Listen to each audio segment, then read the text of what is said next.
यक्ततिलु इंदा कंज़कुम सलासा, तुम्हारे खजाने के नज़दीक तीन जो हैं वो जंग करेंगे। कुल्लुहुम इब्नु खलीफा, वो तीनों जो हैं वो किसी न किसी खलीफा के, बादशाह के वो बेटे होंगे, उसकी औलाद होंगे, यानी बादशाहत वाले होंगे।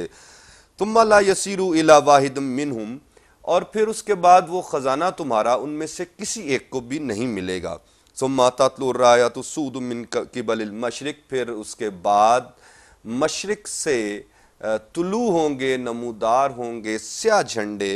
फ़यक़्तुलूनकुम क़त्लन लम युक़्तलहु कौम, वो तुम्हें इस तरह से कत्ल करेंगे, इस तरह से पहले किसी को कत्ल नहीं किया गया होगा। और नाज़रीन, उससे पहले इब्न माजा में जो हदीस मौजूद है, दीगर बहुत सी कुतुब में भी यह हदीस हमें मिलती है, मैं ये ज़रूर आपको सुनाना चाहूँगा। हज़रत अब्दुल्ला बिन मसूद रज़ी अल्लाह ताला अन्हु, आप रावी हैं इस हदीस के।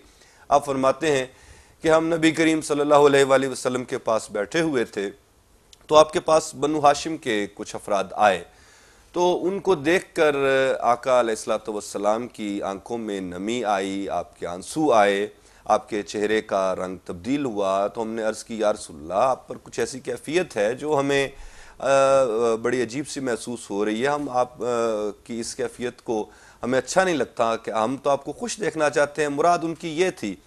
तो अल्लाह के रसूल सल्लल्लाहु अलैहि वसल्लम ने इरशाद फरमाया कि अल्लाह ताला ने मेरे अहले बैत के लिए जो हैं वो दुनिया की बजाय आखिरत को पसंद किया है। मेरे अहले बैत पर मेरे बाद दरबदरी आएगी, वतन से दूरी आएगी, मुसीबतें आएंगी, जिला वतनी आएगी, यहाँ तक कि उसके बाद आपने इरशाद फरमाया कि हत्ता यातिया कौमुम मिन क़िबलिल मशरिक़ी, यहाँ तक कि मशरिक़ से एक कौम आएगी, कुछ लोग आएंगे, माहुम रायतु सूद, उनके पास स्याह झंडे होंगे, स्याह निशान होंगे। फ़यस्अलून अल खैर, वो खैर तलब करेंगे, खैर का, भलाई का, किसी अच्छी चीज़ का सवाल करेंगे कि ये हमें दे दो। फ़ला यूतौना, लेकिन वो उन्हें न दी जाएगी।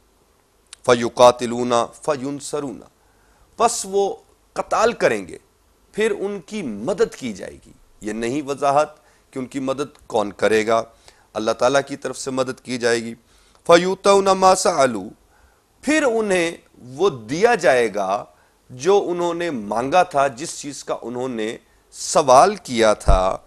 फ़ला यक़बलूनहु हत्ता यदफ़ऊहा इला रजुलिम मिन अहली बैती, लेकिन जब उन्हें वो दिया जाएगा वो उसे कबूल नहीं करेंगे। कि हमें मुराद ये है कि हमें ये कटा फटा जो है निज़ाम नहीं चाहिए, ये हमें आधी खैर नहीं चाहिए, जो हम तलब कर रहे थे हमें वो चाहिए। और फिर यहाँ तक कि वो उस खैर को हासिल करके मेरे अहले बैत में से एक शख्स के, एक रजुल के, एक मर्द के सपुर्द करेंगे।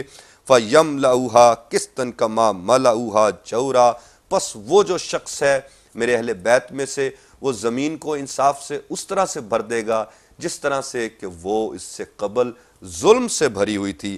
फ़मन अदरका ज़ालिका मिनकुम, बस तुम में से जिस किसी को ये मौका मिले, ये पाए, ये हालात मिलें तुम में से किसी को, फ़लयातिहिम वलौ हब्बन अला सल्जी, पस से चाहिए कि वो उनके पास आए, अगरचे उसे बर्फ़ की सिलों से घिसट कर क्यों न चलना पड़े। नाज़रीन गिरामी, इन हदीस को एक मरतबा फिर बगौर देख लीजिए।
ناظرین گرامی، ان تینوں احادیث کو ابن ماجہ شریف کی سننے کے بعد ایک چیز ضرور ہم پہ واضح ہو رہی ہے کہ نبی کریم علیہ السلام آپ مدینہ میں تشریف فرما ہیں، اور آپ مشرق کی جانب اشارہ کر کے ان تینوں احادیث میں یہ بتلا رہے ہیں کہ وہاں سے کچھ لوگ آئیں گے اور ان کے پاس سیاہ جھنڈے ہوں گے، اور وہ مہدی کے لیے زمین ہموار کریں گے، راہ ہموار کریں گے، اور وہ قتال کریں گے، وہ جنگ کریں گے۔ اور جو ایک حدیث ہے جس میں ہے کہ خزانے پہ جنگ ہوگی، تین مختلف جو ہیں بادشاہتیں ہیں وہ خزانے پہ جنگ کریں گی، لیکن خزانہ انہیں نہیں ملے گا، اور پھر وہ جو قوم آئے گی وہ قوم تمہیں اس طرح سے قتل کرے گی جس طرح سے کسی اور کو نہیں کیا گیا ہوگا، بڑی بری طرح سے وہ تشدد کریں گے اور قتل کریں گے۔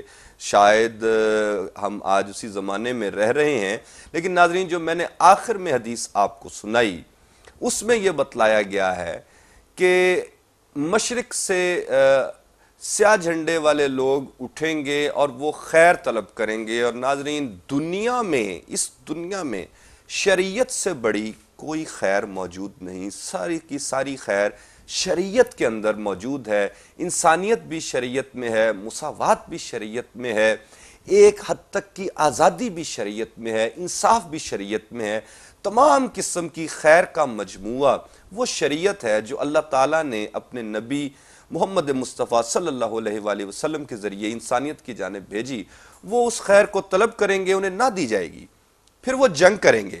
جب وہ جنگ کریں گے تو پھر انہیں کہا جائے گا اچھا لے لو، لیکن اسے قبول نہیں کریں گے، یہاں تک کہ وہ رسول نے کہا کہ میرے اہل بیت میں سے ایک مرد کے سپرد کریں گے۔ اور پھر جس مقام پر میں آنا چاہتا ہوں ناظرین یہ ذہن میں رکھیے گا کہ اللہ کے رسول صلی اللہ علیہ وآلہ وسلم نے جن احادیث میں حکم دیا ہے ہم پر لازم آتا ہے کہ جب بھی ہم ان حالات سے گزریں وہ ہمارے لیے ایک حکم کا، ایک فرض کا درجہ